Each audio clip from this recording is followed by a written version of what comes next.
Welcome to the History of Scottish Cosmopolitanism at the Fin de Siècle. My name is Matthew Creasy. I'm a lecturer at the University of Glasgow, and I'm leading this project with Michael Shaw, who I'll introduce very shortly. In case you're not familiar with this format, this is a Zoom webinar. That means that you'll be able to see on video from myself and our four panelists. Sorry, three other panelists who I'll introduce in a minute. But other attendees, we won't be able to see your video. I've left chat open if you want to discuss anything that way with other attendees there. But when we come to the question and answer part of the session, what I'm asking is if you could use the Q&A function. If you're not familiar with this, this is a box on the bottom, it should appear on the bottom of your screen, just mark Q&A. If you click on it, it opens up a little kind of floating box and you can type your question in there. You won't see questions from other attendees until they've been marked as answered. So I'll be able to see them. So what happens is you'll type your questions, I'll relay the question and to the panelists, and then I'll mark it answered. At that point, everybody will be able to see the question. Okay. This session follows on from the first session that we had for the project back in July, when we were looking at theories of cosmopolitanism. These live sessions today really are intended to showcase some of the existing research that's going on in Fin de Siècle Scottish cosmopolitanism. So what's going to happen is, in turn, we'll work through the three panelists that we've got. I'll introduce each panelist, ask each panelist to talk for around about 10 minutes, and then there'll be around about 10 minutes for questions and answers after that from using the Q&A function. And then we'll move on to the next speaker, and I'm hoping that at the end there'll be some time for general questions and answers, and that the session will take around about an hour or an hour and a half. So, having said that, I'm going to move to our first panelist, which is Michael Shaw. Michael is a lecturer at the University of Stirling. He's also the co-investigator on this project, so I'm very grateful to him for agreeing to talk today. He's the author of the Fin de Siècle Scottish Revival, a monograph which came out with Edinburgh University Press a couple of years ago, and which is, if you don't know it, really, I think, foundational to this project for thinking about cosmopolitanism in Scotland at the Fin de Siècle. But he's also recently the editor of A Friendship in Letters, a really wonderful edition of the correspondence of J.M. Barrie and Robert Louis Stevenson, which I strongly recommend that you have a look at. I'm going to stop talking. I'm going to hand over to Michael. I think Michael's going to talk to us about his work on William Sharp and William Sharp's wife, Elizabeth Sharp. Over to you, Michael. Oh, thank you very much, Matthew, for that introduction, and thank you to everyone for coming along. This is a kind of horrible part of the semester in a normal year, I suppose, but this year it's particularly tough. So many thanks for making time. Yeah, what I want to do today is I want to talk about something that I had identified as something I wanted to look into way back in 2012. I printed off all these reviews of the Paris Salon that were written by William Sharp and Elizabeth Sharp. And yeah, but the unfortunate thing is I did that during my PhD, but I never got around to actually reading them or to working on them. So when Matthew suggested that we could do a session on the history of Scottish cosmopolitanism, I thought this would be a really interesting or an apt opportunity to look into this material. Okay, I'm just going to make a start and see if I can share my screen. Hopefully that's working. Matthew, can you nod? Can you see my screen? Yes, good stuff. Okay, and I'll just get it on slideshow so you can see the full screen. Great. Okay, so yes, what I want to look at is these reviews that the Sharps did of the Paris Salon, the Old Salon as well as the New Salon. I'll come into that a little bit later, which they did from 1884 up until at least 1900, so it's about 16 years. And they did a huge number. They did at least, well, usually around about 4 each year, often running to about 2,000 words. And you can see 8,000 words each year over a course of 16 years. There's about 100,000 words of material here, and I can't claim to have read all of it, but from what I have looked at, there are very interesting things to be said about cosmopolitanism. Going back to one of the quotes that I put up in the preparatory video, I just wanted to go over this again because I think it's interesting when thinking about the Sharps and their type of cosmopolitanism. So this is Israel Zangwill. He is commenting on the efforts and developments in Patrick Geddes's circle in Edinburgh. And he says, the truest cosmopolitanism goes with the intense local colour, for otherwise you contribute nothing to the human treasury and make mankind a featureless monotony. This is Zangwill's own view, but it's reflective of Geddes's view, the idea that localism, nationalism, cosmopolitanism, these things are not necessarily in tension, that they can actually be mutually supportive concepts, and that localism and nationalism, they're about developing distinct or preserving distinct cultural forms or traditions that contribute to this sort of the efflorescence of different cultures that make up the world. What I want to suggest here when it comes to the Sharps is I'm not convinced that their localism or their interests in nationalism are always reconcilable with cosmopolitanism. I think that quite often we get a friction between particularity and cosmopolitanism in their work that don't always fully resolve themselves. Sometimes they do, but not always. And I think this is reflected in some of the reviews of the Paris Salon. Okay, so here we have both William and Elizabeth. And as I said, Sharp, he starts doing the reviews from 1884, and then around about 1892, Elizabeth takes over. It's not entirely clear to me yet why she takes over at that point. Initial speculation would be that it's around about 1892 that Sharp is developing his Fiona MacLeod identity, producing lots of novels and big short story collections, and maybe was busy working on that, focusing on that. And that was when his wife Elizabeth took over the endeavour. But there's also part of me wondering if to some extent they collaborated on these reviews too. One of the things I'll come back to, which is annoying, is that these reviews are not attributed like a lot of contributions to newspaper presses. So we've kind of got to work out through letters and biographical details who did what. Okay, so you might be wondering, why did William Sharp end up writing these reviews for the Glasgow Herald, and then why did Elizabeth Sharp go on to do them? The reason behind this is because William Sharp was really quite a well-networked figure in the art communities of the 1880s and the 1890s. It was in 1879 that he was introduced to Dante Gabriel Rossetti by the Scottish pre-Raphaelite painter Joseph Noel Paton, who had worked for the Sharps, his parents' business.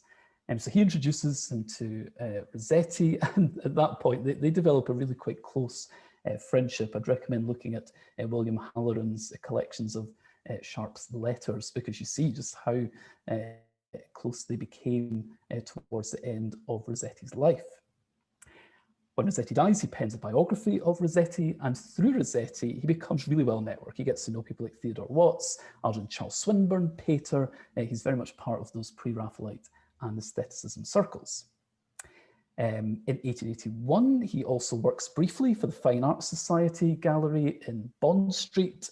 And in 1883, he contributes some articles on Etrurian cities in Italy from the Glasgow Herald. And it seems to be at that point that he gets this formal role of being the London art critic for the Glasgow Herald. He's effectively a special correspondent who's based in London, writing work for the Glasgow Herald. He's often reviewing different art exhibitions and literary texts and sending them back to Glasgow.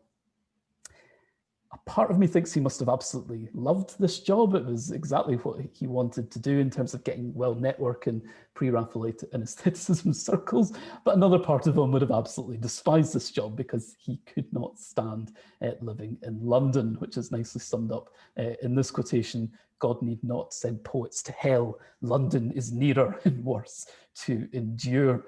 And of course, he's playing to the right audience here and sending this to Patrick Geddes, who also had some frustrations with metrocentrism. Sharp's work for the Glasgow Herald, he got lots of plaudits for it. This is a nice little card that's in the National Library of Scotland that's sent by Walter Pater to Sharp, complimenting him on Sharp's review of his Appreciations volume. So that's just a little detail, but others were also sending good notices about Sharp's work, including William Strang, the illustrator. So as part of his remit in being the London art critic for the Glasgow Herald, Sharp had the awful job of having to go every year over to Paris to review the Paris Salon, and usually went for about 2 weeks and would stay there and would review the various exhibitions. He often went with his wife, Elizabeth, who accompanied him there, but then sometimes they didn't always go together. And yeah, this has been the extent of my reading week, really. I'd hoped I was going to spend a lot of my research time reading the reviews and doing a lot of close examination of their potential cosmopolitanism, but a lot of my time has been spent just trying to work out who wrote what and when. So this is just, I'm not going to go through all of this, but the column on the left shows the ones that were most likely written by William Sharp, or ones that were definitely written by William Sharp. There's some, I've been talking to William Halloran, who's an expert on Sharp's life, and he said there's some, for instance, 1886, it's very unlikely that Sharp would have gone over to Paris because he was suffering from a really bad fever during the April-May months when the Salon was taking place.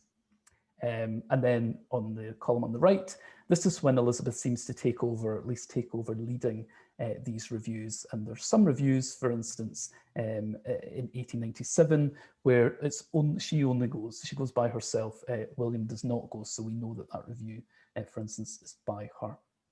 So yeah, I'm going to try and focus on the ones that I know for certain are by either William or Elizabeth, but the other ones that are very interesting, and quite a lot of them may well have been by one of the two, but just we don't know exactly, or we can't confirm it with the biographical details that we have.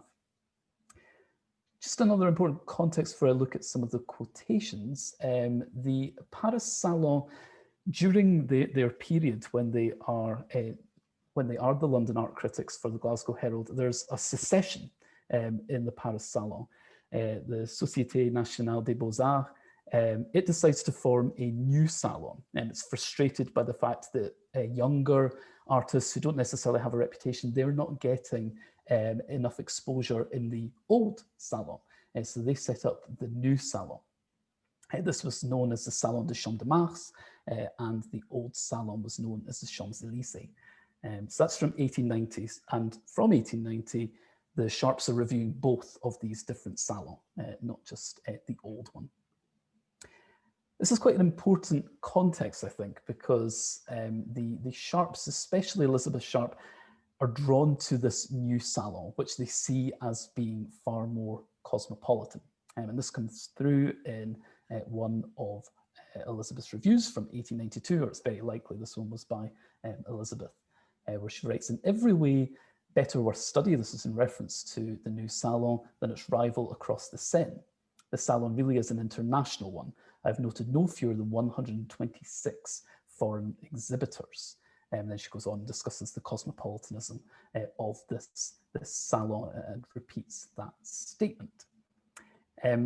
William Sharp was also drawn to the salon because of its cosmopolitanism. So here he writes, "It is this cosmopolitanism indeed, which is one of the chief attractions of the salon. It is well that there is at least one great art exhibition where the parochial element is not conspicuously dominant." This is an interesting expression because what exactly does Sharp mean here by parochialism? Is it a focus on locality? Is it a focus on nation? Or is it just a focus on one particular sort of culture, as opposed to giving a much wider representation? But he's certainly attracted to this cosmopolitanism of the event. In quoting Paul Bourget, who he met when he was over there and they went around a salon together, he said Bourget says, one need only go to the salon on a Friday to see how little affected by nationality is the beau monde. So again, it's a sort of liberation from nationality. It seems to be part of the attraction. However, of course, that doesn't necessarily sit very well with the fact that both William and Elizabeth Sharp were involved in national revival efforts and certainly Celtic revival efforts. And I think this tension that we get between cosmopolitanism and either a localism or a nationalism really comes through in this particular quotation. This one, I'll just go to the next slide. It's by Elizabeth Sharp, and this is of the Old Salon, and it's from 1897. It's a very interesting quotation of what it's saying about the relationship between internationalism and nationalism.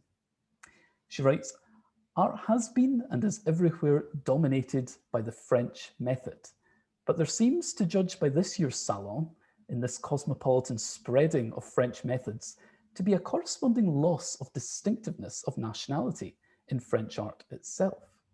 The merging of sentiment of nationality into a wider sentiment of the community of popular taste seems to be taking place in France, with the result that she is becoming the less and less differentiated in expression of national sentiments and approaching more to the expression of general human emotions." So there's this sort of sense of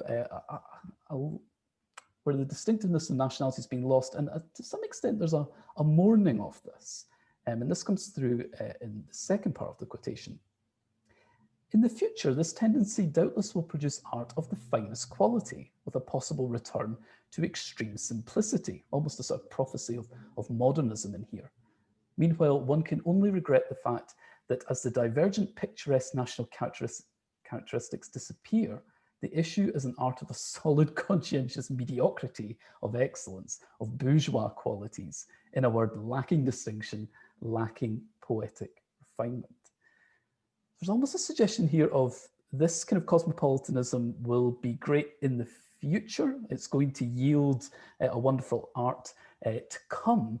But in the present, what we're seeing is this sort of a deterioration or a diluting of national characteristics in art, which she sees as being deeply tied to a kind of bourgeois thinking and producing a lesser art. So it's really interesting. There's claims for both sort of nationalism in art and cosmopolitanism in art both being made through this quotation. I'm aware of time, so I'm just going to wrap up, but I wanted to put up this slide, which is just a really interesting one, where although in the Sharp's reviews they are discussing art from across the world and really paying attention to all these different art forms, certainly in the reviews that I've read, but it's interesting that sometimes they do bring it back to a Glasgow focus and a Scottish focus, and perhaps even there's a little bit of that microcosmopolitanism that Koenraad was discussing. I'll just read out the beginning of this quotation here, and this is again from 1897 with Elizabeth. "Not the least delightful point of interest in the new Salon is the conspicuous place occupied by several notable foreign artists, and particularly British and Americans. Naturally, a Scot is delighted to find Scottish art as well represented as it is, and notably by James Guthrie and Mr. E.A. Walton." And then she goes on to talk about how well these works are being received in France.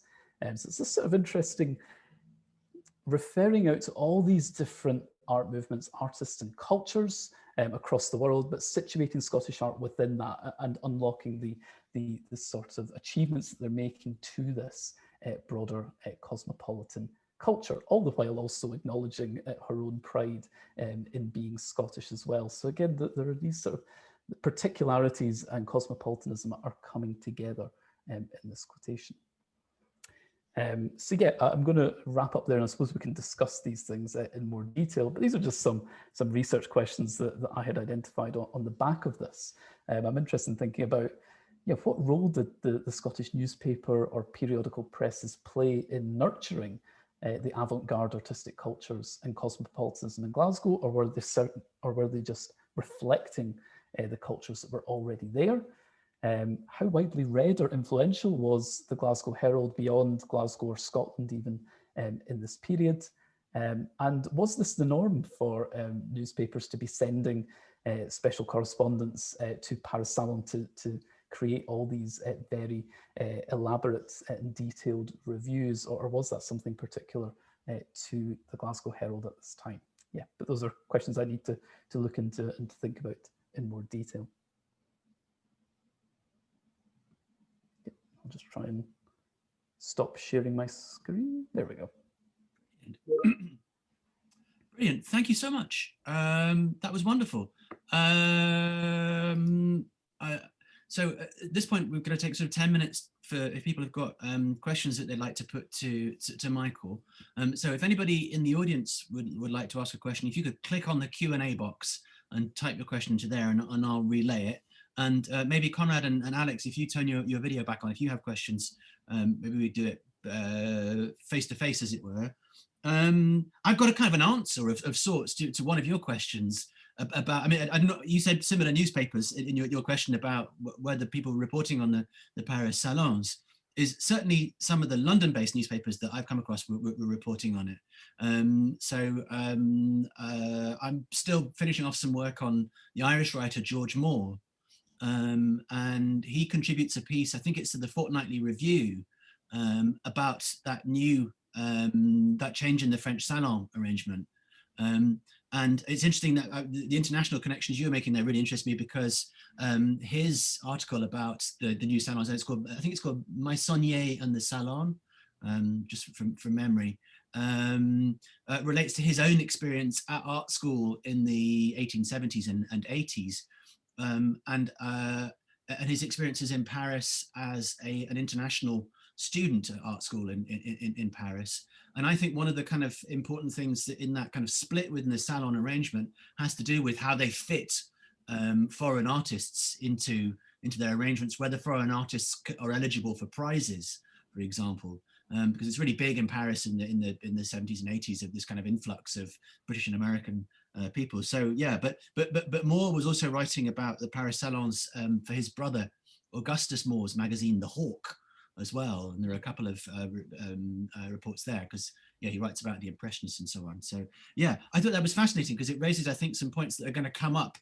throughout today's session, that this key place that role that periodicals play, also this kind of, I think, the point we're going to keep returning to, that whether there is necessarily a contradiction between cosmopolitanism and sort of what Zangwill calls local colour. I thought that was brilliant. Koenraad or Alex, do you have any questions? I can see questions are now coming up in the Q&A, but I'll give the chance to Koenraad or Alex first. Koenraad. Oh yeah, I just unmuted myself, didn't I? Well, thank you, Michael, for that. It was wonderful. I had a question about like the Glaswegian focus there in the some of those cosmopolitan reviews that Elizabeth Sharp wrote. Like the specific interest in Glasgow struck me there as well, because I was thinking then, so are there any kind of like local scenes there in Scotland that could be more cosmopolitan than others, perhaps? And I was instantly thinking of the Edinburgh Evergreen, of course, there, which is a very Edinburghian phenomenon. Is there like a Glaswegian counterpart to that, actually? I was thinking like James Maver, right? What's his name again? Had this art review, or what was it called? Yes, but I don't know. Scottish Art Review. That's the one, yeah. But did that have like a cosmopolitan interest as well? Because I've never seen any issues of that. Yeah, yes. So yeah, James Maver is editing the Scottish Art Review, and both William Sharp and Elizabeth Sharp are contributing to that. They're also contributing some different reviews of the Salon to that as well. Another frustrating thing, they're not attributed, but I have managed to identify some of them. And yeah, I mean, it's a particularly interesting periodical, because on the front cover, you've got this design, I think it's Walter Crane who designs it, but then there's also this line rampant in it. And it's this sort of, there's these references to kind of Scottish nationalism, but then when you get into it, it becomes incredibly cosmopolitan. There's actually very little focus on Scottish art in the Scottish Art Review. It's not to say there isn't some, but actually it's incredibly wide-ranging. I was surprised by how cosmopolitan it is. In terms of the Glasgow references, I think it's the culture of the Glasgow boys in particular that is being focused on here. And that's, I suppose that would have maybe appealed in France because it was seen as Britain's only answer to a kind of impressionist movement in Britain. And I think there's that kind of comparison, and a lot of the Glasgow boys' art was influenced by French art. So yeah, I think that's why it was so well revered in Paris. And yeah, and I think the Sharps are quite keen to keep emphasising those contributions that the Glasgow school's making. It would be interesting if, had they kept going further, I would have loved to have seen how they might have reviewed the Glasgow school in terms of Mackintosh and MacDonald and how their works would have come in. I've not come across any references to them yet, but yeah, I'd love to see it because I can see so many overlaps in Mackintosh's work and Margaret MacDonald's work and Sharp's work. Oh yeah, sure. Interesting, thank you. There are a couple of questions coming up in the Q&A. So Frances Fowle has noted that there are many specialist correspondents, and she cites Cosmo Monkhouse amongst them. But she asked specifically which French artists, or whether any French artists in particular, were referenced by Elizabeth Sharp as lacking in national identity. Given that quotation that you gave, were there any? Did she identify any villains, as it were, who lack national identity? That's a good question. Hello, Francis. Do you know offhand? I can't remember if there was a specific artist that she was referring to. Sometimes she can be quite vague and just talking about French art. But I do have it. So what I can do, Francis, is I'll send that review over to you, and then you can have a look to see if there are any particular writers. Artists. I can't think offhand if there were any specific artists that were being referenced as having, a lack of national identity. And then Benedict Costa. Hi, Benedict. Says, stimulating and fascinating presentation, Michael, thanks. I'm interested in the, quotes, wider sentiment of the community of popular taste evoked by Elizabeth. The formulation is intriguing. Could you tell us more about the wider sentiment of the community of popular taste? Yeah, I think this is a really great question, because there seems to be a tension throughout the reviews between popular taste and elite taste. That quotation that I gave of Bourget when he's saying that, if you go to the Salon on a Friday, you just get the sense that nobody really cares about nationality. But there's another point where he says that if you go to on another day of the week, you see an incredibly French audience, and it's all one nationality, and they're sort of playing up their Frenchness. And he says that this is a more elite audience that's there. So there's this sort of tension between them, and I'm wondering if that's part of what's playing into Elizabeth's characterization there, and if she's sort of aligning that popular taste with a more cosmopolitan taste. That seems to me what Sharp's doing when he's talking about Bourget. That might be what she's also doing there. But yeah, I haven't really thought about it in much more detail than that. Great, thank you. So there's a question from Fraser Riddell, but I'm just going to, I think Sean Reynolds' question is might be shorter to answer, so we'll come do that one first. So Sean asks, did the Sharps go to the 1900 World's Fair exhibition, do we know? Since the Rodin show launched his international career there. They were definitely in Paris in 1900. I'm not sure the dates that they were there and whether that coincides with the World Fair exhibitions. Let me see, do I have? I'll look into it and I can let you know, Sean, because they reference Rodin frequently in their work, in the reviews. I'm trying to think actually if Elizabeth might have written an article specifically on Rodin in the sculpture gardens. So it wouldn't surprise me if they were there. I think they would have been very keen to have gone and reviewed it. But yeah, I need to look in just to see if they definitely were there at that particular exhibition. Thank you so much. And then there's a question from Fraser Riddell. So he says, hi, Michael, what do you think William, or possibly Elizabeth, means by, quotes, approaching more to general human emotion? Fraser asks, what would that look like in a painting? Yeah, no, it's a great point, and it's just, you know, these paintings that lack national distinctions. Again, like you, I think, what exactly does that look like? It's a good question, and I suppose maybe there's just not allusions to particular stylistic tropes that they might associate with French art. I think that point that Elizabeth makes about that real simplicity in art, and it's really getting quite excited or looking forward to this movement in art that is going to sort of strip away all of those traditions and get back to a fully simplified art. I think that's kind of what they're getting at there. How that links to emotion is an interesting question, but yeah, it's a fairly vague quote, so it's not clear what she means by it. Thank you so much. I think now would be a good time, if it's okay, to move on to our next speaker, Koenraad Claes. But before we do that, I feel like I ought to say something about this panel, which I meant to say before, because your mentioning of Elizabeth Sharp reminds me that unfortunately this panel is an all-male panel, and that's not quite what I had in mind when I set up this session. Unfortunately, a couple of female panelists that I wanted to involve in the sessions as a whole had to drop out for various reasons, particularly actually physical illness to do with COVID. I'm hoping that we'll be able to involve them at a later time. So I'm sorry, this is what's called, I believe, a manel, and I apologize to the panelists as well for putting them in that situation. But I'm not sorry to have any of you here, though. I should be clear about that. It's really great to have some excellent contributors and speakers. And I'm really pleased to introduce next Koenraad Claes, not least because he's somebody whose work I've known for a while, but I've never met in person. Whether this counts as meeting in person, I don't know, but it's what goes for meeting in person at the moment.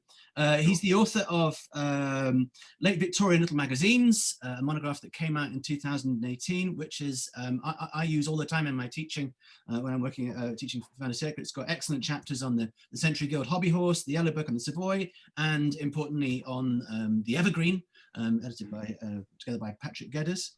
I'm going to stop wittering now and hand over to Koenraad, who's going to talk to us about different models between Scotland and Flemish kinds of cosmopolitanism. Right. Thank you very much for that introduction, Matthew. I'm just going to share my screen now real quick. So what I would like to do, is that showing properly or is that doing something weird? Okay. Because I can't really see this. That is slightly weird. It's gone sort of big. Oh yeah. There we go. There we go. There we go. Indeed, that should do it. Okay, this is my prehistoric laptop, I'm afraid. So thank you very much, everybody, for tuning in today on Zoom. And I have to apologize before I start for having kept you so long with my video, because once I start chatting about this subject, I never stop. So that was a good 20 minutes. To make up for that, I'm not going to add any new information today, but going to give you like a condensed version of 10 minutes that will hopefully get a conversation started about different notions of cosmopolitanism in Fin de Siècle, Scotland and Flanders. And I think it ties in quite well with Michael's panel that we just got, because Michael gave us a wonderful introduction to William Sharp there, and specifically William Sharp's interest in cosmopolitanism and how it could actually tie in with nationalism rather than cancel each other out. And I was always fascinated by Sharp's interest in Belgian literature, and specifically in his interest in Belgian literature by Flemish authors, so people whose ancestors at least would have been Dutch-speaking, in French. And it seemed that Sharp had a kind of interest in this sort of literature because he saw therein a model for any kind of small nation that would aspire to a cosmopolitan status. And therefore, the specific strategies of these French language Flemish authors were of interest to him. He writes in an article in the review The 19th Century in September 1893, the Belgians claim they are producing a national literature. Many influential French critics refuse to acknowledge this Belgic literary output as anything more than the transfrontier radiation of the central luminary. Others, and not less trustworthy students, declare that, meanwhile, Belgic literature is a dependent ally, still an ally, not lineal progeny, and that ere long it will probably become as distinctly and recognizably national as is possible for any literature expressed in a language which is its own by adoption only or through complex accident. And he's there, of course, speaking about the fact that many of these authors would have at least Dutch language grandparents. these authors stand their own in this French literary field, because that's what they do. They adapt slightly to the demands of the French reading public there. But they keep doing so by being, well, steadfastly upholding, of course, the demands of the fundamental laws of French poetry without hurt to or transformation of those particular aspects and methods of thought and sentiment characteristic of every patriotic Belgian there. So would allow them to stand apart from the greater mass of French language literature. And he gives there, for instance, the example of maybe the most famous Belgian author of all time, Maurice Maeterlinck, or Maeterlinck, as he's internationally usually known, who early in his career was still so proud of his very particular Flemish heritage that he styled himself Maurice Maeterlinck in his earliest publications, but then quickly moves away from that when he discovered, according to Sharp, that a Belgian wrote and spoke a universal tongue, whereas a Fleming, from a broad standpoint, can only be called a provincial dialect. Now, the strategies that Sharp is discussing here seem to tie in with the conclusions that Pascal Casanova, in her World Republic of Letters, gives us about ways that small literatures can assert themselves in the global literary sphere. And she writes there that the creative liberty of writers from peripheral countries, such as Belgium, maybe such as Scotland, is not given to them straight away. They earn it by inventing complex strategies that profoundly alter the universe of literary possibilities. The solutions that little by little are arrived at, rescued as it were from the structural inertia of the literary world, are the product of compromise, and the methods that they devise for escaping literary destitution become increasingly subtle on the levels both of style and literary politics, which exactly matches what Sharp had just been saying about those Belgic authors there, that they adapt to the French literary market while still doing their own thing. Casanova suggests that there are two major strategies there for small literatures to assert themselves as cosmopolitan. They supply the foundation for all struggles within national literary space, of what she said. On the one hand, there is assimilation, or integration within a dominant literary space through a dilution or erasure of regional differences. On the other, differentiation, which is to say the assertion of difference, typically on the basis of a claim to national identity. And it's very important, I think, to understand that assimilation and differentiation sometimes go hand in hand. And this is where it becomes slightly complex and directly relevant perhaps to what Michael was suggesting earlier about Elizabeth Sharp's own vague pronunciations or pronouncements on literary cosmopolitanism. Daniel Lagua and Christophe Verbrugge, in a recent article on French and Belgian symbolists and how they relate to each other, have chosen to refer to this combination of assimilation and differentiation as microcosmopolitanism, which is a term that I rather like. They say there that in many respects, the practices and attitudes that have been discussed here were microcosmopolitan, a term that was first coined by Michael Cronin in his Identity and Translation. They did not involve the opposition of smaller political units to larger political units, so national or transnational. Instead, a broader cosmopolitan context helped them to diversify or complexify the small unit. So French-speaking Belgian authors adopted this double strategy. Their purpose was to enlarge and protect their market by playing both the national and the Parisian card. Casanova was talking earlier there about, or in my earlier slide, about like complex literary political strategies there. And few countries are as politically complex as Belgium. And it was complex from the get-go there. I gave you a slightly long-winded overview of linguistic relations there in the early Belgian states, which still kind of are relevant at the time that we're talking about, so the Fin de Siècle. Specifically there about French-speaking Flemish literature, William Sharp was interested in La Jeune Belgique for how it related to the French literary field while still being its own kind of like Belgian, or at least even French language Flemish literary subfield. And they say in their own journal, we are French writers. Writers of a Breton, Norman, or Provençal strain have their own accent, and we feel that authors from Belgium also have their own. Interestingly, this kind of assertion of the right of Belgian authors to participate as fully fledged French authors in that French literary field goes together with a disdain for the other national language in Belgium, back in those days not officially recognized yet, which was Dutch, or often referred to at the time as Flemish, because it was mainly an amalgamation of Dutch dialects there that were never standardized because there were no institutions in the first place to standardize them from. So Belgium had seceded from the United Kingdom and Netherlands in 1830, and any kind of attempt to allow the Flemish Dutch speakers there to have their own institutions was seen as possibly irredentist and conducive to an attachment to the Dutch kingdom in the north. So for instance, one of these people who identified as Flemish, so his mother was Flemish, he spoke Dutch with her all the time while growing up, was Camille Lemonnier, who said that the Flemish is the le pauvre, so the weak man of human languages. It's an inferior language reserved solely for domestic necessities. Maeterlinck, once upon a time Maurice Maeterlinck, as you know, even spoke of Dutch, or Flemish Dutch at least, as that amorphous and muddy jargon in which these Dutch language authors try to dip the soul of Flanders.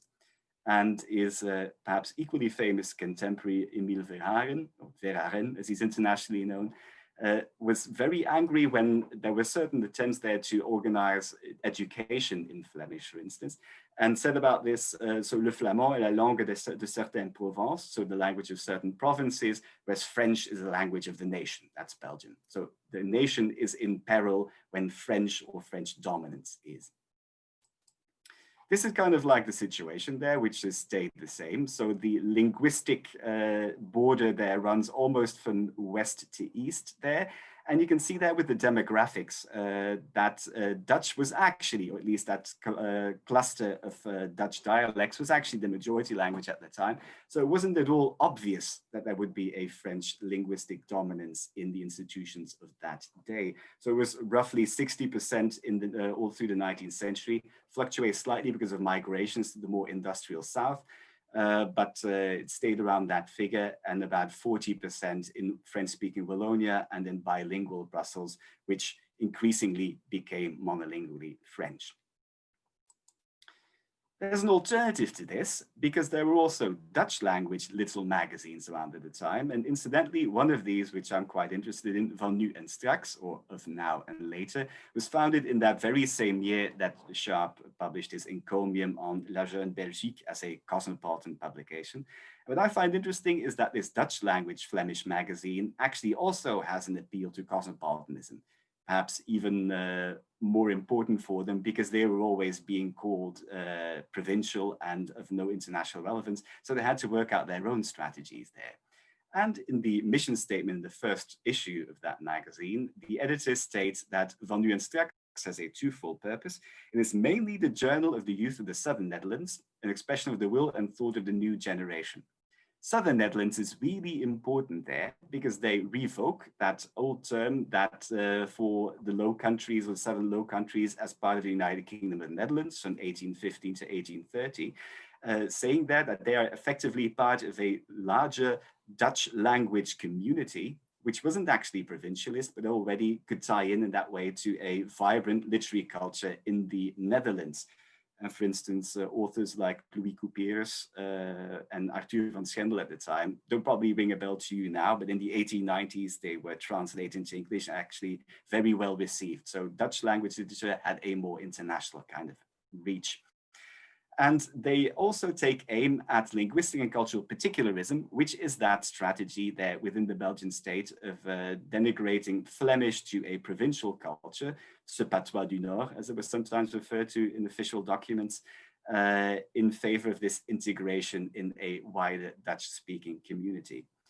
It's a shame that Sharp didn't know of this journal. Well, he obviously didn't read Dutch, but still, he might have been interested because there is this interesting connection between Van Nu en Straks and the Evergreen, in the sense that Auguste Vermeyle, so the major literary editor of this periodical, was a disciple of the anarchist geographer Élisée Reclus, who was a close collaborator of Geddes. They had certain ideas in common about city planning, for instance. Élisée Reclus as well is a contributor to the Evergreen on one occasion, and Geddes published his brother Paul Reclus' Le Cité du Bon Accord, which is a book of anarchist theory there.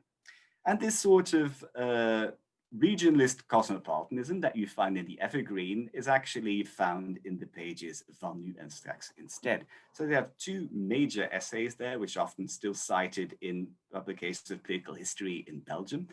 The first of these is a critique of the Flemish movement, which is a very kind of like self-conscious examination of the status of Dutch as a language of culture in the Belgian state and internationally. And more importantly, an essay which I've always found very inspiring called Flemish and European Movement. And I gave you a slide on that in the video as well.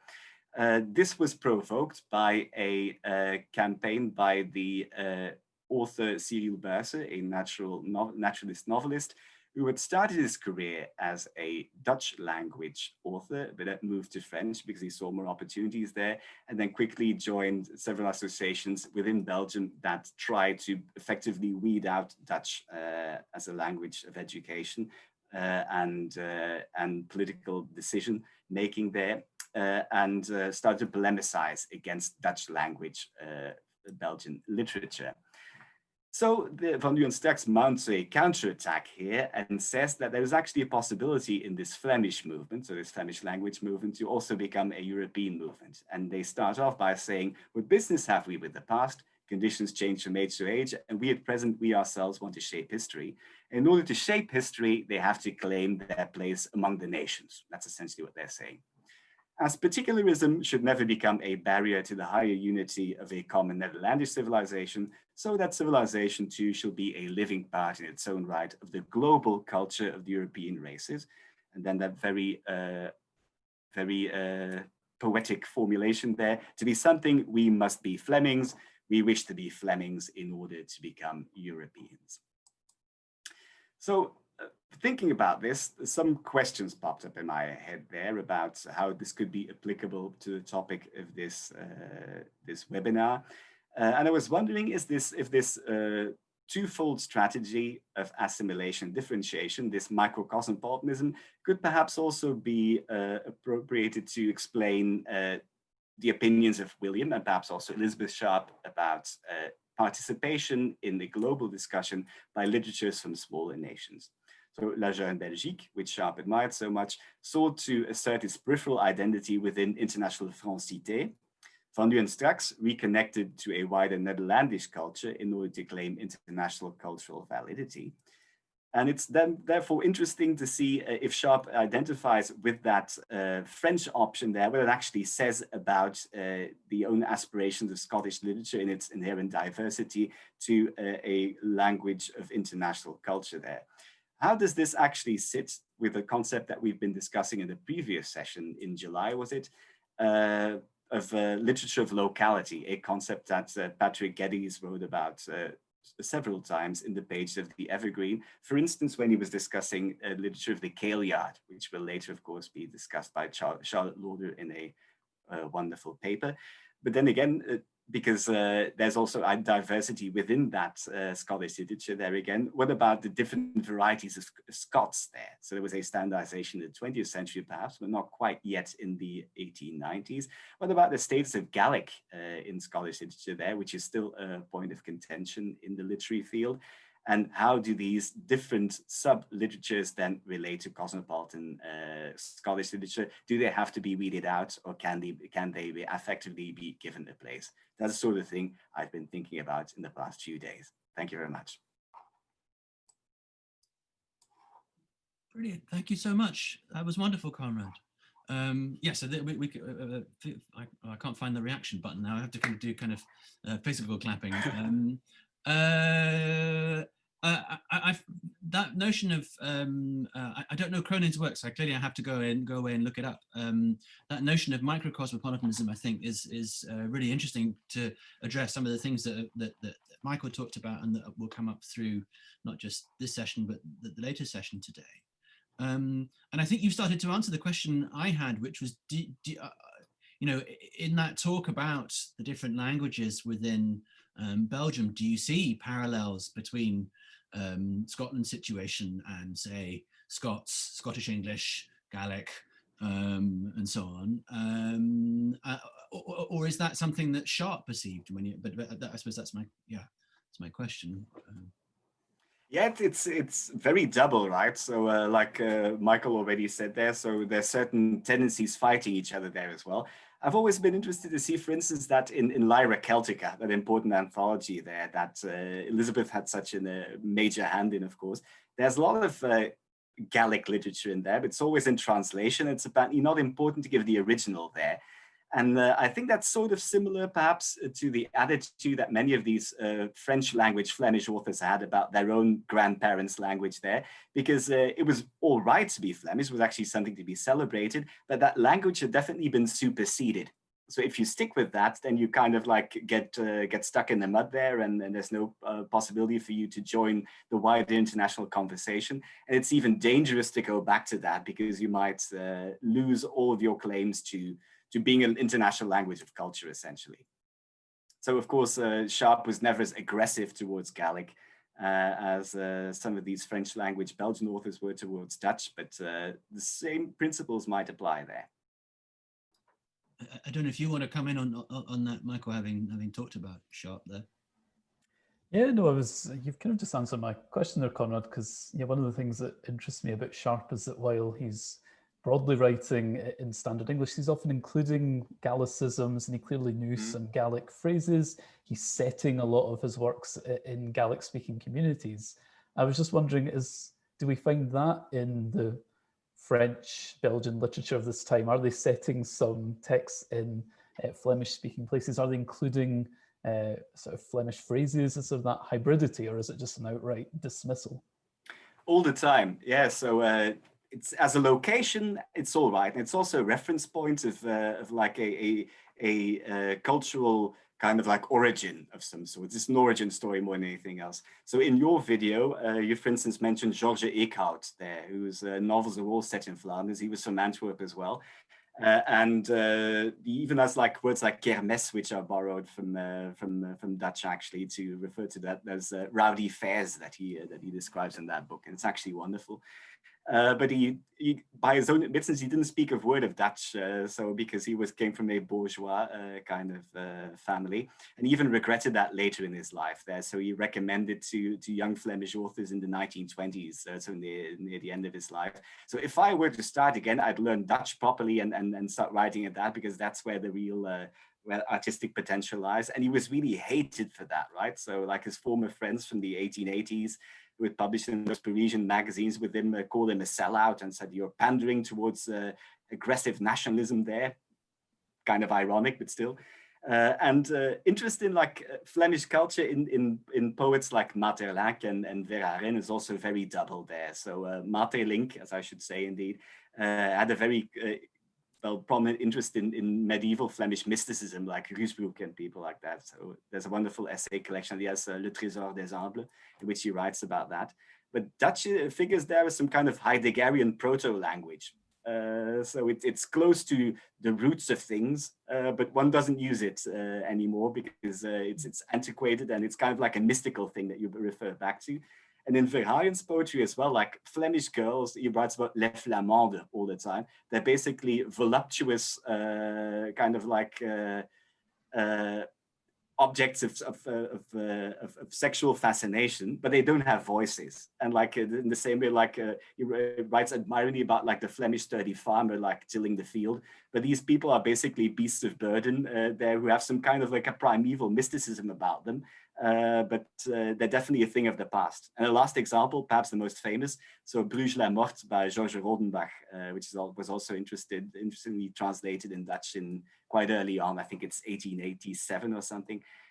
So it's a very good example of this, because it takes place entirely in Bruges, but Bruges is a dead city, right? So there's miasmas over the little canals there, and everyone's old and decrepit. And it's a fascinating kind of like relic of the past, but no culture of the present. Right, that's fascinating. It reminds me of Murdo MacDonald's description of Sharp as a cultural necrophiliac. that love of dead things, effectively. And yeah, interesting, of course, that Sharp reviewed the book on Rosebrook by Maeterlinck. So yeah, right. So there's that connection too. The person who springs to mind when I think about kind of linguistic mixing and shifting between registers is Huysmans, Oh yeah. but who reverts to Joris Karl as an adult because he wants to. He's rejecting French for his Dutch father's identity there, interestingly, but and who also, in terms of the Sharps, was an art critic as well, writing really interestingly on some of the sounds.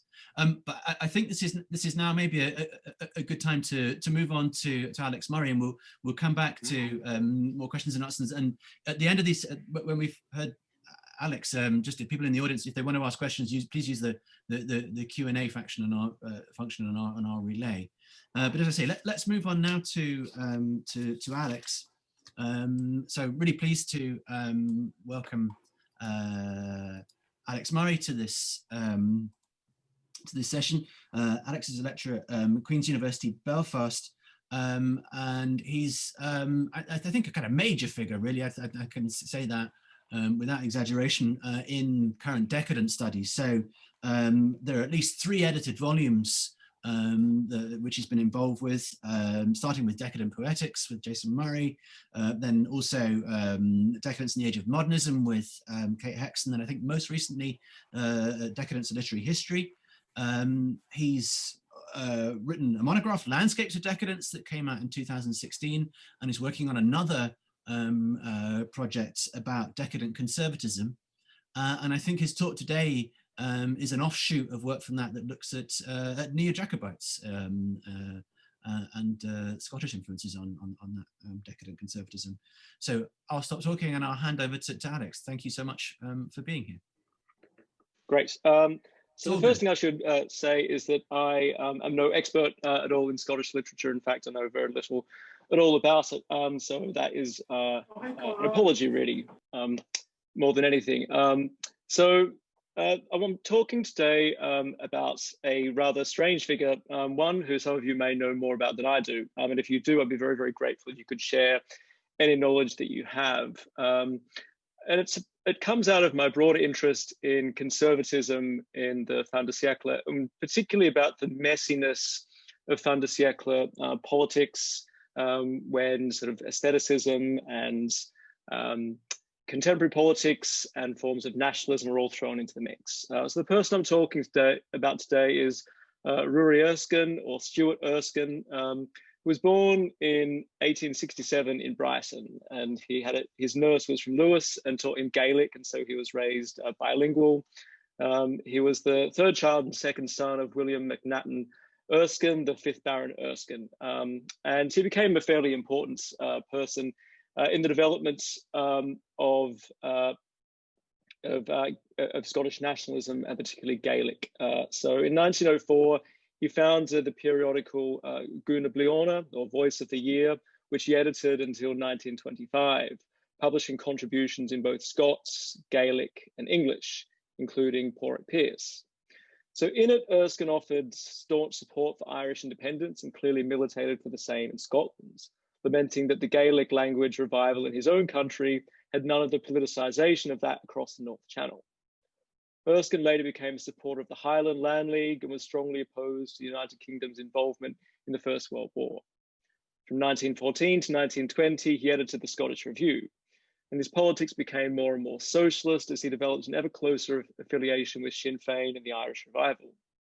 In 1921, he co-founded with the socialist William Gillies the Scots National League, which was to be folded into the National Party of Scotland in 1928, which in 1934 would go on to form the Scottish National Party. It was around this time that Erskine turned his back on more overt political activity, though, and his focus shifted towards the literary revival, most famously editing the Pictish Review from 1927 to 8 with Hugh MacDiarmid. So MacDiarmid described him as one of the most remarkable personalities of modern Scottish history, the very core and crux of the Gaeltacht. Yet Erskine's reputation as a Scottish nationalist, a Celtic revivalist, and something of a socialist is only a small part of a much more complex figure. And in this little presentation, I want to explore the rather unlikely development of Erskine's nationalist cosmopolitan politics in the pages of a conservative little magazine from the 1890s. a bit of information there about Erskine and about his publications during the 1890s. But the relationship between nationalism and cosmopolitanism is, of course, very complex. In the 1890s, the fault lines running through the United Kingdom were strained, particularly if you were at the conservative end of the political spectrum, yet ascribed to forms of national culture, as Erskine did. What was your relationship to the monarchy? Were you a Republican? If you supported Home Rule, did you not also support the repeal of the Act of Union and the end of constitutional monarchy? As the extreme Republican Ireland, extreme Republicans in Ireland certainly did. Was Home Rule and the promise of renewed nationalism compatible with cosmopolitanism, or did it ultimately degenerate into nativism? If you were a Jacobite, how did you navigate the anti-Hanoverian, anti-German sentiments, which would also maybe perhaps call into question your cosmopolitanism? Could you advocate for monarchism and independence concurrently? And how did the Catholicism of some neo-Jacobites intersect with their nationalism? All these are sort of questions that are thrown into the mix by Erskine and by his activities in the 1890s. So the main publication I'm going to talk about today is The Whirlwind, a lively and eccentric newspaper, as it was subtitled, edited by Erskine and Herbert Vivian. So these two young men with extreme arrogance decided they would set up a new periodical that was going to be modeled not on the English fashions of the day, but on the continents, where they say every politician with ideas out of the common rut edits a paper of his own to represent them. And so they decide that they're going to launch what they say is a new epoch in British journalism. So where hitherto readers could only choose between the drowsy organs of the front bench minds and ephemeral expositors of obscure fads, the Whirlwind promises to offer a wholly new program. And their introductory editorial, I think, should be quoted in full. I should say also that the periodical only ran from June 1890 through to December 1890, but it was a rather explosive 6 months. But in their first issue, they offered their political program. I'm not going to read all of it. That's in politics, we shall be individualists, instantly protesting against the encroaching tyranny of our grandmother, the state, unswerving advocates of nationalism, peace, and free trade, as well as economists, reformers, and true liberals. We are in favour of the principle of voluntary taxation. In a word, we propose to re-establish the old Manchester school of politics. We propose to uphold the rights and liberties of the monarchy and the multitude against the unbridled usurpations of an unscrupulous oligarchy. And we shall demand real representation for the people by frequent parliaments, proportional representation, and the referendum. We shall oppose vaccination and vivisection, as well as female, childhood, or doghood suffrage, hypocrisy, wiggery, and waste. In history, we should be zealous legitimists and Jacobites, proclaiming the cause of true kingship. In surveying literature and the drama, we shall be Fin de Siècle. In philosophy, we shall be Epicurean. Our sporting articles will arouse controversy, and our chronicles of social functions will be uniquely accurate. Our style will be breezy and terse, our audacity unprecedented. It's a striking, even confounding concatenation of positions. It defies any of the established ideological frameworks of the late Victorian periods, or even the 21st century's penchant for niche political platforms. It's capacious and narrow in equal measure, leaving no stone unturned in its attempt to carve out a particular form of reactionary traditionalism combined with progressive posturing. As a note on the journal, syndicated all over Britain and Ireland, put it, the latest chic is the Whirlwind, a paper of Jacobite principles and delightful audacity.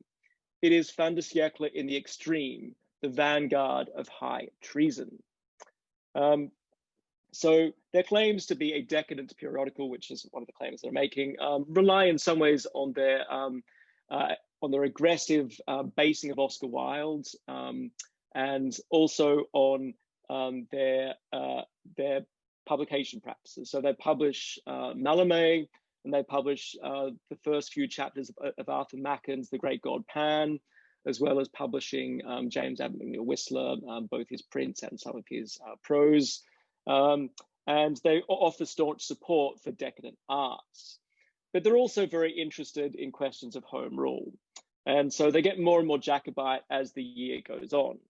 So on the 18th of October, they published an article called A Call to Arms, #1, Young England. it was removed. It was asked that by their printers that it be removed. Their printers were loyalists, and the printers refused, and then everything fell apart. But what they advocate in A Call to Arms for Young England is, of course, a return to the House of Stuart and for England to be freed from Hanoverian tyranny. And they offer a sort of beautiful utopian view of some date in the 20th century, Restoration Day, when crowds are welcoming the Stuart sovereign back to Dover. And then they sort of move into discussing young Scotland and young Ireland. So all these are written under the pseudonym Miles Corbett. Of course, ironic, Miles Corbett was one of those involved in trying Charles I. So I think it's a rather ironic usage here. But they implore young Scotland to restore loyalty, to exterminate the canting brood of John Knox, to hang up by the heels old huckster and Glasgow bodies, to infuse a little sense and dignity into the Scottish radical, to wean all Scotsmen from their crooked fancy for the member for Midlothian, Gladstone of course, to subjugate the lowlands to the highlands, and if possible, to instill into the crass commercial south a grain or two of the spirit of the valiant loyal north, and generally to do all that may be done in and about the kingdom to aid in the rapid restoration of the exiled queen. The call to arms for young Ireland required some tricky polemical manoeuvring. When young Ireland was clearly fired up by Republican sentiment, it was difficult to encourage them to return to the Jacobite cause that had laid dormant there for more than 100 years. Yet Miles Corbett argued that the Republic should only be a prelude to a return to monarchy. And if young Ireland could stand under the sign of Queen, Church, and the Republic, her freedom from English tyranny would be assumed. Come with me then, sons of Ireland, to the national standard that is waving on the royal hill of Tara, on the Curragh of Kildare, on the Rath of Mullinmast, on every and whatsoever spot of your fair isle that is dear and sacred to you. Come join an Irish Republican brotherhood that is without stain or reproach. These calls in the whirlwind for England to return to the Stuart throne and for Scotland and Ireland to embrace nationalist traditions so as to liberate themselves from the Hanoverian United Kingdom before swearing fealty to a new Stuart monarch in a newly united kingdom is truly quite bizarre to contemplate. This was home rule in the cause of returning to absolute monarchy. So Erskine, after this falls apart, I can tell you in question time how the review falls apart if you like. He goes on to publish a little more. He publishes a sort of another article on Scottish nationalism and independence in the Albemarle Review, a short-lived periodical edited by Hubert Crackenthorpe and William Henry Wilkins. And he then goes on in 1894 to edit the Senates for about a year with Launcelot Cranmer Byng. So it runs from 1894 through to 1897, but he's only involved in the first year or so, which tries to fuse the practices of French symbolism and decadence with British conservative thoughts. And the opening editorial announced the need to save Britain from itself. Unhappy Britannia, whose cotton stockings of coarse parochialism gleam through the subtle draperies of misty Gladstones, is forced to dance shamelessly, madly, and with abandon, while the assembled nations roar at her indecent constitutional somersaults and do ample justice to the low comedy of English politics. Even the Union Jack, that once so chastely robed her, is being torn off her back, leaving her exposed to the continual drafts of continental scene shifting. While this might seem like overt British nationalism, the source of rejuvenation for the editors of the Senate was France, and the principles of artistic individualism that were embodied in the person of Paul Verlaine. What Albion needed was less commercialism and more artistic integrity. So just to conclude, the neo-Jacobite conservative Scottish nationalist Erskine looked to France for cultural inspiration and to Archduchess Maria Theresa of Austria-Est, Queen Consort of Bavaria, to be the new monarch of a newly independent England, Scotland, and Ireland that had been joined together again, while also supporting other legitimate causes across Europe. He was also arguing that Scotland ought to embrace Catholicism in order to free itself further from the yoke of England. It's a curious form of cosmopolitanism mixed with monarchism, conservatism, and nationalism. that became the foundation for a strange turn towards socialism in the 1920s. And as Colin Kidd has suggested, the curious place of Jacobitism in Scottish nationalism means that the tensions between monarchism and republicanism remain in the SNP to this day. And Erskine is a strange, decadent embodiment of such contradictions. And I'd be very happy to talk more about him in question time. Thank you.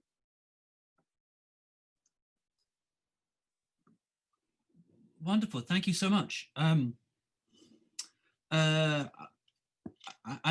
read your essay previously about the Senate, but I really hadn't made the connection with Erskine that you made there, and the really complex politics of the commingling of kind of Irish Republican connections with Scottish national politics, and then French decadence. I really the fascinating set of connections there.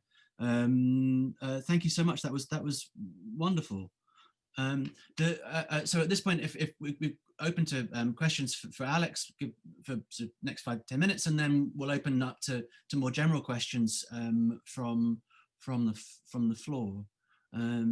So Koenraad or Michael, would you like to raise any points if you want to put your hand up, or just unmute yourselves and chip in? Michael. Yeah, no, thanks very much, Alex. It was a really wonderful presentation, and yeah, I'm just fascinated by all these questions and by Mar as a figure. I was wondering if you come across any other references to that young Scotland idea, because I kind of love it as an expression, and I found Sharp uses it at one point. He says that the evergreen is the organ of young Scotland, and I've often wondered what exactly is he meaning by that. And it was just interesting to see the kind of context that it was placed in that quotation of Corbett's that you put up. So I just wondered, is there any other valences to young Scotland or examples of it being used? I've not come across it at all. It's probably because I haven't gone searching for it, really. I've only sort of come across it in trying to work out exactly what Erskine is doing and what he's up to at this particular point. But it is very, very striking to sort of, to think about those connections across the North Channel. And the only work that really exists on Erskine is about his relationship with, well, there's two things that exist on Erskine sort of in a expansive academic context that I've found. One is about his relationship with Sinn Féin and the relationship between his Scottish nationalism and Sinn Féin's Irish nationalism. That's quite a sort of interesting link, but it's mainly looking at the sort of the period after 1904 when he starts becoming more overtly nationalist. The other one is a truly strange and wonderful essay about his Gaelic language detective fiction. And so and that's all that I've found. And I don't know, I mean, there's small references to him in various books, but only of a sort of a passing, fleeting reference, and always with the sense there's something slightly unsavory about him. The sort of hints that he might have become a sort of fascist, or that people are accusing him of some sort of fascism and sort of, being aristocratic. And so I don't really know much about him, and I just think he's such a fascinating figure. And I'm surprised that there hasn't been a major sort of biography of him, but I certainly haven't come across one, and I've searched high and low. But if anyone does have any suggestions for how I might find out more about him, I'd be very grateful. But yes, the young Scotland idea certainly seems like it probably would have had some other resonances in the 1890s and into the sort of, I imagine, rising in the period leading up to the rising in as well. You've got Jeune France, you've got the Jeune Belgique. You've got Young Ireland as well in the 40s, and then I think Robert, what's his name, Foster, Roy Foster, has written about the influence of France on Irish republicanism in the second half of the 19th century. Yeah. So there's a question from the Q&A. Benedict says, "Wonderful presentation, Alex. Thanks. I seem to remember that there was a mention or several mention of French nationalisms and nationalists in the whirlwind. Am I right?" Yes, so there is an interest in the whirlwind in French nationalism, and there's articles about French nationalism. So they are engaging with nationalisms elsewhere, and their relationship with nationalisms elsewhere is complicated in lots of ways. So I think that their relationship with nationalisms is obviously going to be framed largely by the question of whether they're legitimist or not. and so most nationalisms are going to fail for them because they're not legitimate. So, you know, I imagine if they had a sort of a version of French nationalism, it'd be kind of Maastrichtian nationalism. You know, it'd be like, let's kind of, you know, go back to a very earlier model. And so, yeah, they've got a complicated relationship with other forms of nationalism, and any form of nationalism that's a republicanism that isn't going to lead inexorably to the return of a sort of monarchy, and the right monarchy as well, is going to be for them a very problematic nationalism. So yeah, there's always going to be that question of whether this fits, and part of this then is picked up in the Senate, where they're very interested in French nationalism and in the dangers of French socialism. So that's the other concern: is a nationalist movements becoming socialist movements, because the great enemy is socialism in both the whirlwind and in the Senate. So yeah, there's a sort of complicated relationship with France, but an interest in and respect for Verlaine and for Mallarmé and for leading figures of the French decadence and symbolist movements as sort of as examples of individualism, and that's why they're so drawn to the avant-garde art of France. So I was very intrigued by that.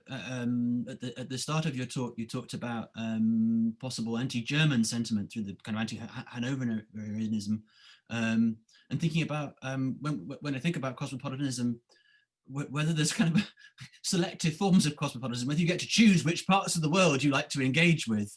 Because thinking about Jacobitism, I come at it through having read Kidnapped by Robert Louis Stevenson recently, in the connections with France there. So France might be okay in that sense, and then maybe Germany not so much. There's a question from Fraser Riddell in the Q&A. Alex, he says, "Hello Alex, thanks for a fascinating paper. This is more about Jacobitism at the Fin de Siècle in general and on Erskine. But he asks, is there a queer tradition that attaches to Jacobitism, and Bonnie Prince Charlie? I'm thinking of the trope of the effeminate boy in the 18th century in decadent literatures." I haven't come across an explicitly queer context. There's lots of queer writers who are writing about Jacobitism. So I'm thinking particularly of Lionel Johnson, Lionel Johnson's statue, his poem about the statue of King Charles at Charing Cross. But stuff about, and a lot of his stuff is also interested in the sort of body of the cavalier, of the fallen cavalier soldier as well, and sort of queer encomium to fallen soldiers. Other things that come to mind are Louise Imogen Guinea writes a strange dialogue essay about Charles II, and about sort of celebrating Charles II as this great figure of decadence. But nothing explicitly queer that I can necessarily think about. I mean, generally, the other obvious person, of course, I'm forgetting is Frederick Rolfe, the Baron Corvo. So he is a member of the Order of the White Rose, and he doesn't write about Jacobitism that much. It doesn't really feature that much in his work. So there's a lot of people who are interested in neo-Jacobitism in the 1880s and 1890s, and Murray Pittock has a great section about it in Spectrums of Decadence. But the queer connection, I don't think I've seen so much in my work, but it probably is there. But certainly in people like Herbert Vivian, it's not so queer, it's sort of just aggressive. And if anything, it's going to be aggressively sort of heterosexual. So no, but it might be there, but maybe I should go searching for it a little more. But it's not something that I've sort of come across in what I'm writing, in the chapter I'm writing about monarchism. I know that Michael, you've been doing some work on queer archives in Scotland in the Fin de Siècle. I wonder if this is the point at which we kind of slightly open things up for the last 5 minutes or so. Yeah, no, so I can't think offhand of sort of political figures connected other than those that Alex has already mentioned, but in terms of sort of literary Jacobitism, there's loads of connections. I'm thinking about Violet Jacobs' Flemington, which to my eyes is just the queerest of novels. It's about kind of post-45 struggle. I'm also thinking about that American writer who I think has some Scottish connections, Edward Prime Stevenson, who wrote that kind of queer children's book, The White Cockades, which is set in the Jacobite periods, and then he wrote the Intersexes, a kind of piece of sexology. So there's definitely a sort of queer Jacobite literature out there. Yeah, I've been doing a bit of work just trying to identify those parallels, and yeah, why is it? I think you're right. Part of it is Bonnie Prince Charlie as this sort of queer icon in some ways. But I think there's other ways that we can kind of approach it. The effeminacy, the camp that was associated with the Stuart court as well comes into it too. I forgot to mention the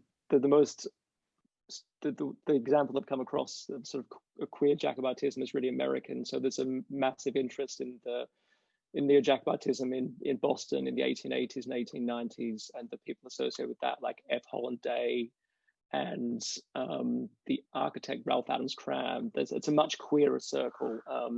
So yeah, there's a book called Boston Bohemian by Stanley Tucci, which sort of has quite a good bit about their interest, which is a really bizarre interest. You know, these are Americans who are developing a fascination with the Stuarts. I mean, it doesn't make any sense whatsoever, but it really is a sort of thing in aestheticist circles in Boston in the 1880s and 1890s to celebrate Restoration Day and to sort of hold 17th century sort of fancy dress parties, and yeah, it's a very strange and very, very queer version of it.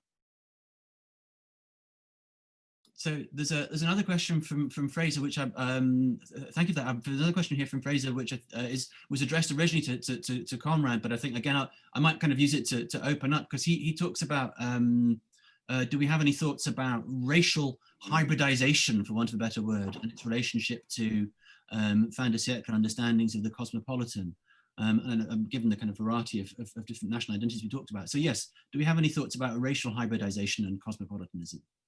Right. Can I start? Yes, do, please. Cheers. For starters, of course, sorry, Alex, for making a racket during your paper there. I hadn't switched my mic off and I was Zoom bombed by my colleague. But he's Glaswegian, so it's all on topic.